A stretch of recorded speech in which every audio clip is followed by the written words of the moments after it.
नमस्कार मंडळी, चला तर आणखीन एक छान असा व्हिडिओ अगदी नेहमीप्रमाणेच तुमच्याबरोबर शेअर करते. गणेश चतुर्थीच्या तुम्हाला सगळ्यांना खूप खूप शुभेच्छा. आजची रांगोळीसुद्धा अगदी नेहमीप्रमाणेच कलरफुल आहे आणि 2 दिवसापूर्वी मी ज्या रांगोळ्या तुमच्याबरोबर शेअर केलेल्या आहेत त्याच्यासाठी तुमच्या साऱ्यांच्या खूप खूप छान छान अशा कमेंट मला आलेल्या आहेत. त्याच्यासाठी खरंच मनापासून धन्यवाद. तुम्हा सगळ्यांना ह्या रांगोळ्या खूप आवडत आहेत आणि सोप्या पण वाटतात. त्याच्यासाठी खरंच मनापासून आभार. आणि मी काय करते प्रत्येक रांगोळीमध्ये की नाही थोडीशी रांगोळी बॉटलने, थोडीशी रांगोळी हाताने सुद्धा दाखवते. त्याचं कारण असं की प्रत्येकालाच बॉटल वापरता येते असं नाही. तर त्याच्यामुळे हाताने सुद्धा या रांगोळ्या आपण काढू शकतो. इतक्या सोप्या रांगोळ्या आहेत. म्हणून मी हाताने सुद्धा काढताना दाखवते आणि मग त्या बॉटलच्या साहाय्याने सुद्धा काढताना दाखवते. त्याच्यानंतर हा जो कलर मी आतमध्ये भरती आहे रांगोळीमध्ये, त्याच्यासाठी ना एक छोटीशी बॉटल येते, डब्बीसारखी येते आणि त्याला झाळी असते. त्या झाळीने ही रांगोळी भरायची असते.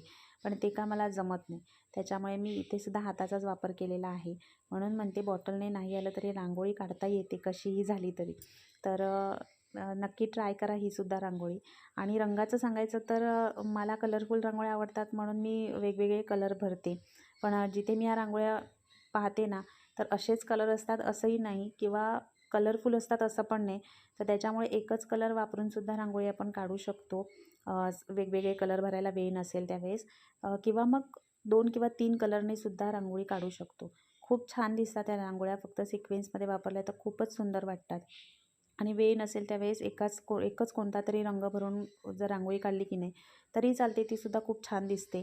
पण ह्या ज्या डिझाईन आहेत की नाही त्या मला खूप सोप्या वाटतात म्हणून त्या मी तुमच्याबरोबर शेअर करते. तर इतर रांगोळ्यांप्रमाणेच ही सुद्धा रांगोळी अगदी कलरफुल आहे आणि आजची रांगोळीसुद्धा अतिशय सोपी अशी रांगोळी आहे. नक्की ट्राय करून बघा या गणेश चतुर्थीमध्ये.